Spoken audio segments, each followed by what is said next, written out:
I go by Simon, though I'm not too particular about what people call me. My full name is Simon Cooper, and I've been married to Grace for 4 years now.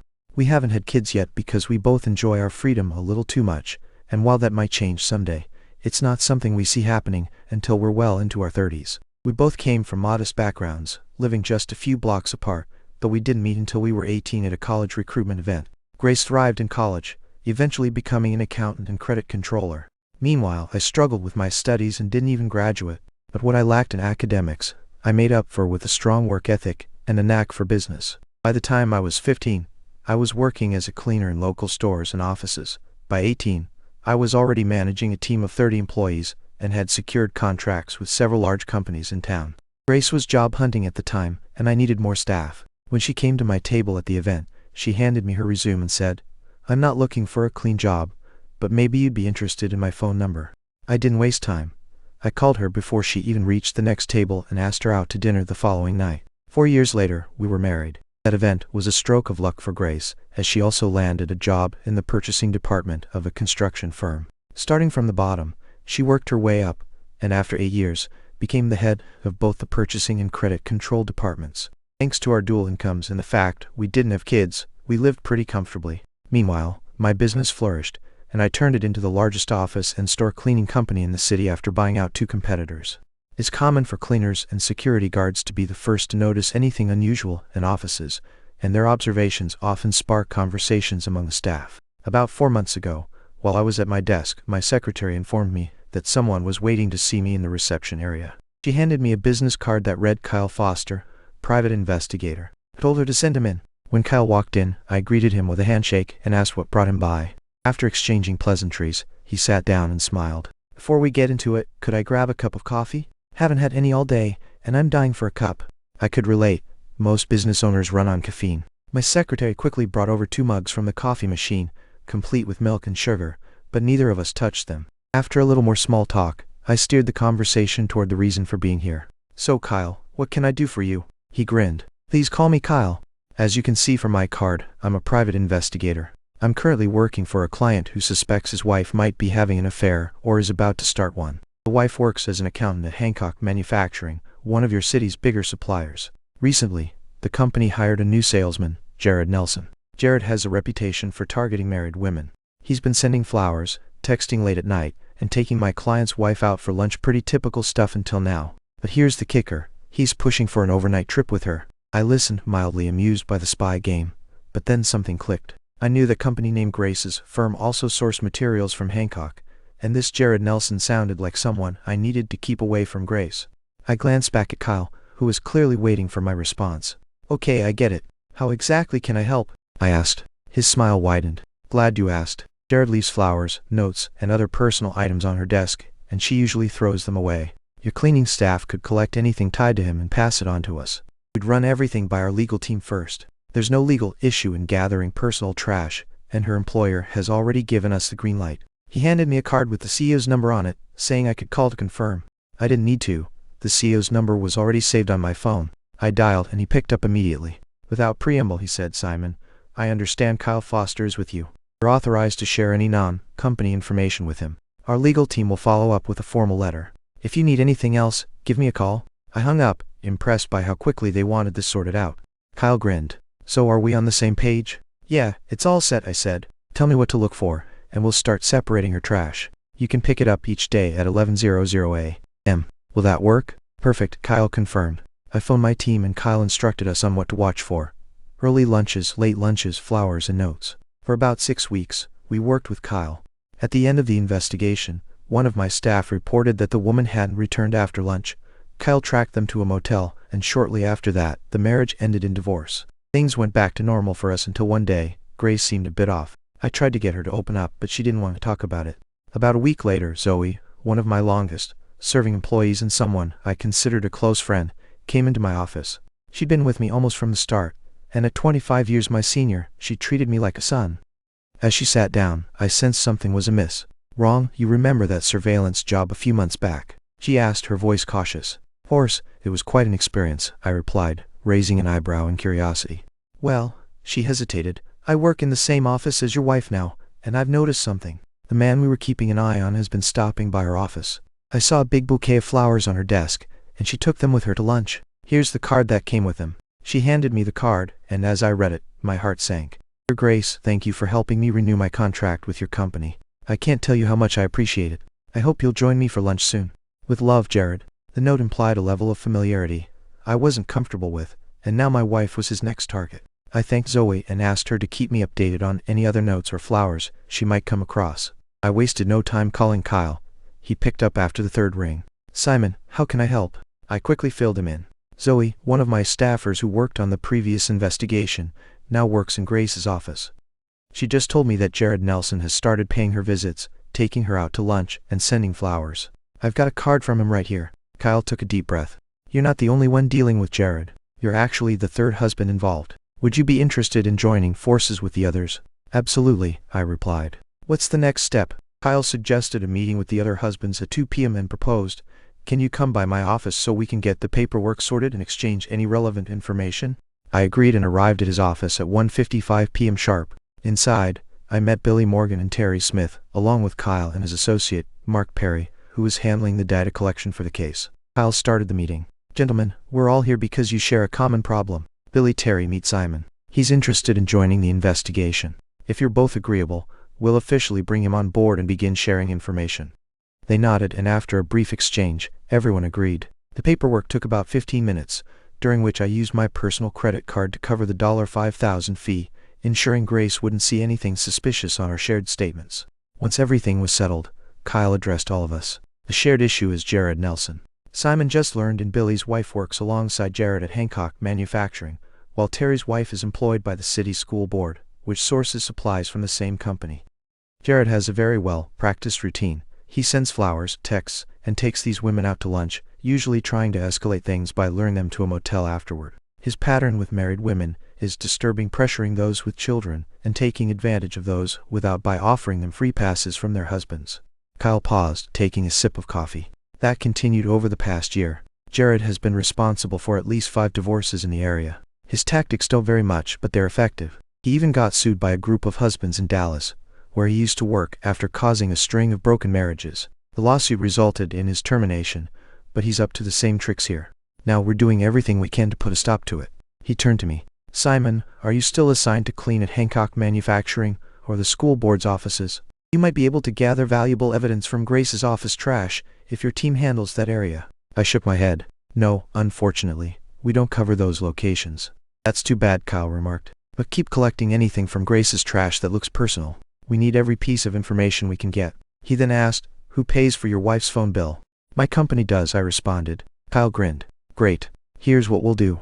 We'll need to access her phone records to see who she's been texting and calling. Just fill out this authorization form, and it will grant us permission to monitor her phone. You'll also need to scan this QR code on her phone.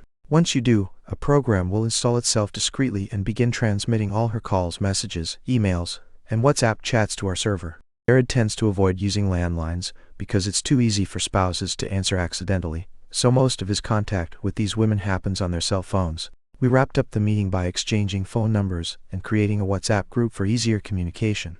It included me, Billy, Terry, Kyle, and Mark. The goal was to keep everyone informed and updated in real time. When I got home later that evening, Grace was already there, but she seemed a little preoccupied. She kept her phone close, which wasn't like her, and during our conversation, she seemed distant. When I asked about her day, she brushed me off, saying it was a long one, and that she felt tired. Then at 9:30 p.m., much earlier than usual, she went to bed. I stayed up a bit longer, trying to shake the uneasiness that had settled in. Once I knew she was asleep, I went to search for her phone, but it wasn't in its usual spot. I made my way to the bedroom. I noticed a phone charger near the bed, and when I took a closer look, I found it tucked beneath Grace's pillow. There was no way I could retrieve it without waking her, so I went to bed, my mind swirling with unease. Luckily, in the middle of the night, she got up, giving me the perfect chance to scan the QR code, input the details, and return her phone without waking her. Her noticing the next morning, she wandered around the house, aimlessly before heading to work, barely saying a word to me. If I hadn't spoken to her first, I doubt she would have said anything at all. Around 11:30 a.m., Mark called from Kyle's office. They had finished analyzing the initial data dump, and he started to explain what they found. Grace had set up a new email account, apparently just for Jared. This gives us an advantage, Mark said. At first, we weren't sure how they were communicating, but now we know. We're working on accessing his emails as well. Jared's messages are relentless. He's been pushing Grace to spice up her life, suggesting she needed new experiences to reinvigorate her marriage. He even pressured her into sharing details of her love life, which he's now using against you. I felt a knot in my stomach as Mark continued. He hinted at a weekend getaway during their recent lunch, and is trying to convince her it's just a physical thing, arguing that if she really loves you, it won't be considered cheating. He's using guilt to manipulate her. I told Mark about Grace's strange behavior the night before and asked if she and Jared were still in contact or planning another meeting. Mark checked the messages. She just responded to him a few minutes ago. He invited her to lunch at the beach club tomorrow, suggesting they strategize about how to convince you. His exact words were, "Simon loves you, and if you tell him it won't be cheating, he can't deny you a free pass." She replied with a simple okay.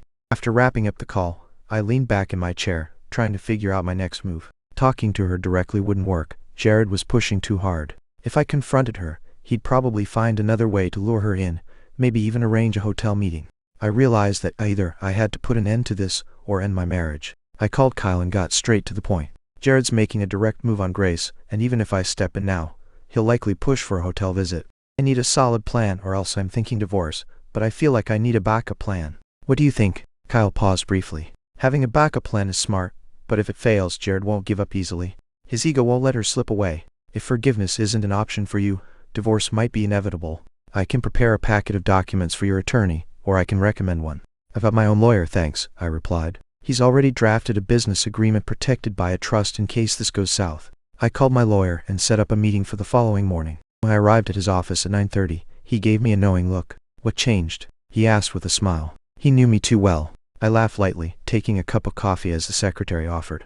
Grace is on the verge of betrayal, I explained. A salesman at her job has targeted her, and she's fallen for it. I'm thinking of pulling the plug on the marriage, but I'm working on a backup plan. If she goes through with it though, there's no plan B. We spent the next hour going over possible outcomes. I was leaning toward a straightforward divorce. Our business assets were already protected by the agreement, and since we didn't have kids, there wouldn't be any child support to worry about. We agreed to sell the house and split everything evenly. I wasn't interested in going after Jared or his employer legally. It would be expensive with little chance of success. After settling the details and the fee, I left. My lawyer assured me that everything would be finalized and stored for future reference, just in case. Over the course of the week, Grace's demeanor fluctuated. One night she was affectionate. The next, she barely seemed to notice I existed. Then, on Friday afternoon, Zoe, one of my employees, called to tell me that Grace had received another bouquet of flowers along with a postcard. That was it for me. While I was typing a message in the WhatsApp group, I saw a post from Kyle to Billy. Jared had invited Billy's wife to dinner at the Holiday Inn. We all knew Jared's intentions, but things were still up in the air. I urged Billy to join me, hoping he'd take care of things soon. I wanted my situation resolved just as badly, and I was so distracted that I kept dropping things. I messaged the group, telling Mark about the flowers and the card. He replied quickly, "I'll check her email now." 5 minutes later, my phone rang. "Check your WhatsApp," Mark said. Opening the app, I saw a document, a hotel reservation for a lakeside inn about 30 minutes outside the city. The booking was for Friday and Saturday nights, and both Grace's and Jared's names were listed. Returning to the call, I told Mark the bad news. He sighed and confirmed, "Yeah, but it gets worse. The emails are even more incriminating. I'm sending you one now." When I opened my inbox, I found an email from Grace that outlined exactly what to say and do. It was essentially a cheater's guide. Jared had sent her the hotel link 2 weeks ago, and their email chain showed him encouraging her, telling her how much he wanted to spoil her. In the final message, he confirmed the reservation and provided her with a script to convince me everything would be fine. According to his plan, she was supposed to cook me a nice dinner, act extra affectionate throughout the week, and assure me it was purely physical with him, meant only to enrich our relationship. He left the decision in her hands, but it was clear she was leaning toward going through with it. I needed time to think. That weekend we kept busy. I didn't let on that I knew, but Grace's behavior changed. She was unusually kind, and we were intimate multiple times. Friday night, Saturday morning, and again Saturday night.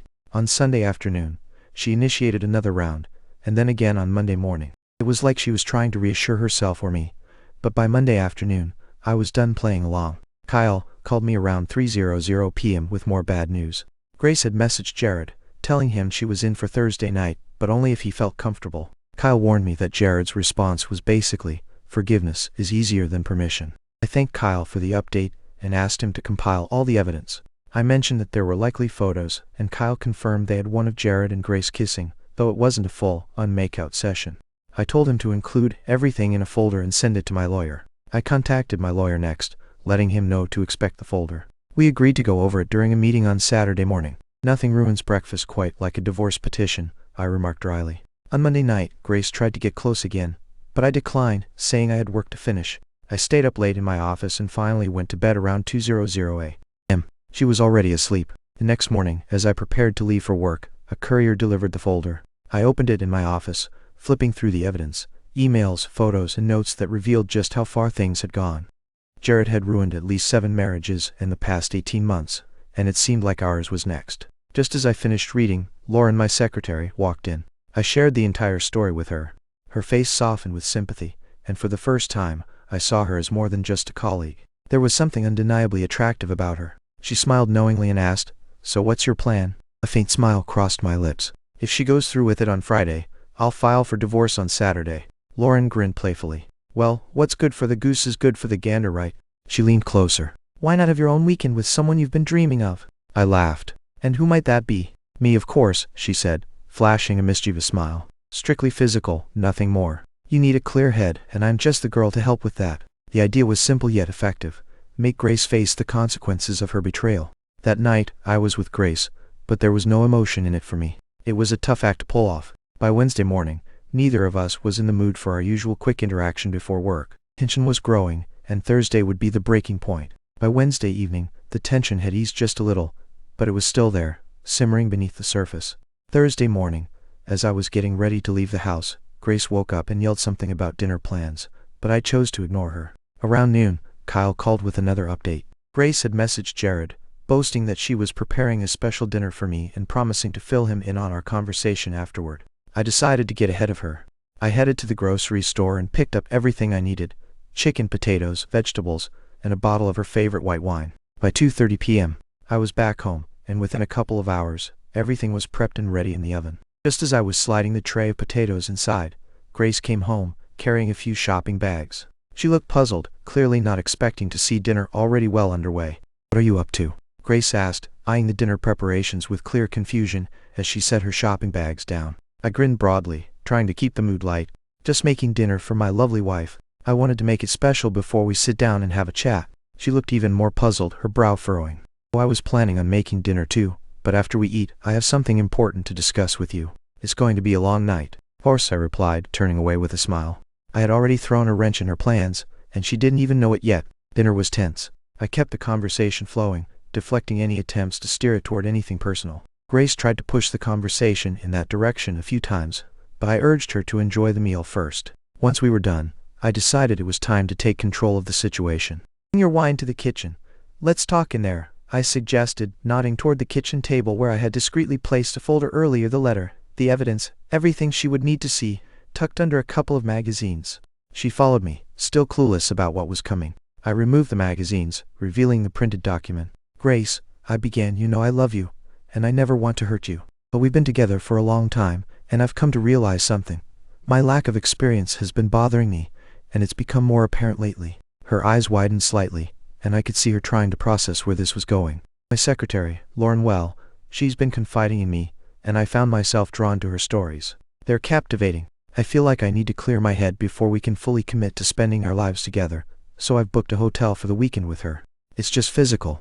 A chance for me to blow off some steam and try out some new things I can bring back to our marriage. It doesn't change how I feel about you, and I'm telling you beforehand so it won't be seen as cheating." Grace's face flushed bright red, her expression teetering between rage and disbelief. "Over my dead body," she practically shouted, "and I want this woman gone by Monday morning or we're done."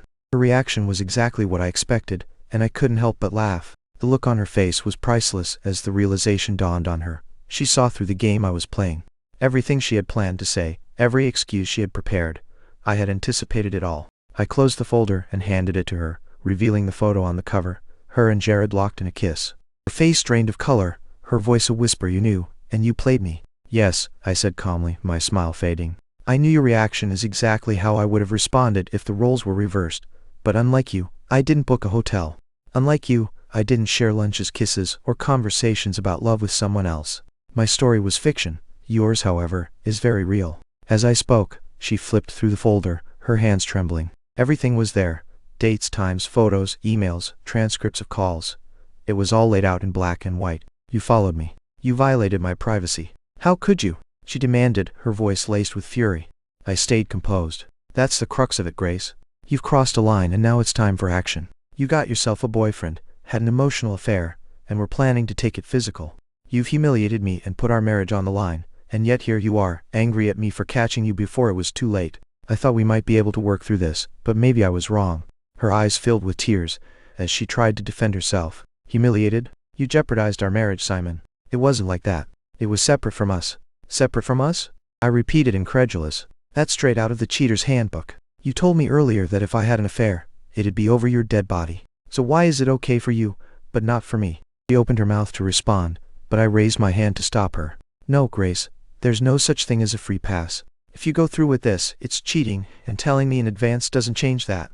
Her gaze dropped to the floor, her voice barely audible. I can't deal with this right now. I need to be alone. Without another word, she turned and fled upstairs, taking the folder with her. I heard the bedroom door slam and the lock click into place. I cleaned up the kitchen, my mind already spinning with what to do next. Kyle had set me up with a tablet that allowed me to monitor all of Grace's phone activity, so I sat down and logged in.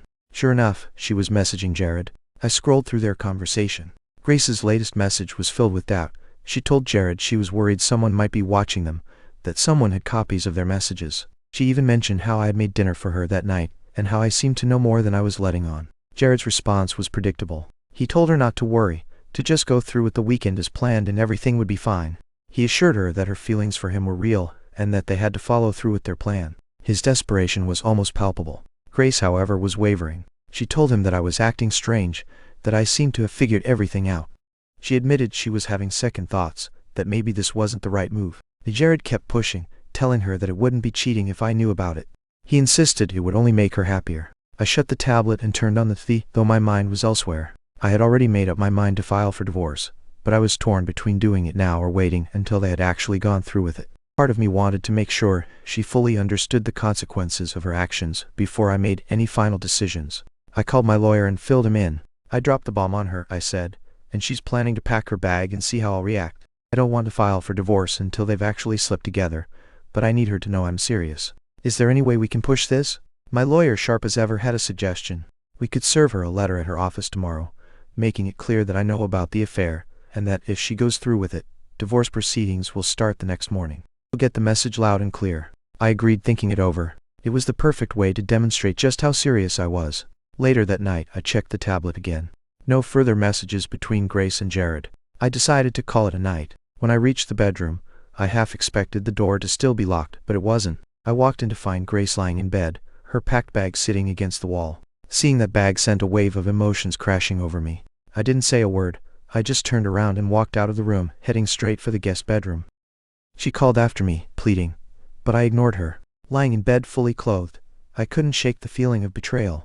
The bag packed and ready for her to run off with Jared was the final blow. Tears welled up in my eyes, and I let them fall. I had lost something fundamental, and there was no coming back from that. The next morning, I heard her moving around downstairs. I stayed in the guest room, waiting until I heard the front door close. When I finally went down to the kitchen, I saw the bag was gone. Grace had unpacked it and put everything away. She stood by the counter, her face drawn and anxious. My initial reaction was to lash out, but I held back. I suppose this breakfast is your way of showing me what kind of wife you'll be if you sleep with another man, but it doesn't matter if you go through with it. We're done. She looked at me, her eyes pleading, but I didn't let her speak. I've already spoken with the lawyer, I continued, my voice firm. You'll be served with divorce papers tomorrow morning at the hotel. There's no turning back after that. If you come home tonight, we'll start counseling and try to rebuild. But if you leave with him, don't even consider coming back. Grace's face crumpled, but she said nothing. I glanced at her bag by the door. I assume the bag's already in your car, I said. She turned away, confirming my suspicion without saying another word. Grace picked up her things and quietly left the house. The sound of the door closing echoed through the empty kitchen, leaving me standing alone in the silence. At least Grace finally understood the gravity of her actions. When I got to the office, Lauren took one look at me and said, "You look terrible." I gave her a weak grin. "And you look as stunning as ever." Before she could ask more questions, I added, "I have no idea how things will turn out." When I laid out my plan B, Grace flew into a rage. She said, "Only over my dead body. This morning I packed my weekend bag. She's going to receive a letter soon, and we'll see if it rattles her." Lauren brewed more coffee and handed me a cup. "I hope she realizes what she's doing. Surely she can't think this behavior is okay for her, but not for you. I offered her a sad smile and settled at my desk. The day felt unproductive, and right after 11, my phone rang. It was Grace, and she was crying. "Are you serious?" she sobbed. "Are you really going to divorce me?" It was clear she hadn't expected me to follow through. I didn't hesitate. "If you go through with it, it's a breach of our agreement. Divorce me if I cheated, right?" Her voice was barely audible, but she whispered, "Yes." "Will you come home so we can talk?" she pleaded. "I'll be there in 20 minutes, I replied and hung up. When I got home, I brewed some coffee, and the smell of the bacon she had cooked earlier still lingered in the air. I opened a window to air out the kitchen and sat down. 10 minutes later, Grace came through the door, holding an envelope for my lawyer in one hand and her weekend bag slung over her shoulder. She dropped the bag at the door, looking unsure whether to come to me or stay back. I poured the coffee and gestured for her to sit down. "So, are you still planning to go to the hotel?" I asked, watching her closely. Her face flushed. "How can you ask that after sending this?" She waved the letter from the lawyer. "Of course I'm not going. I love you.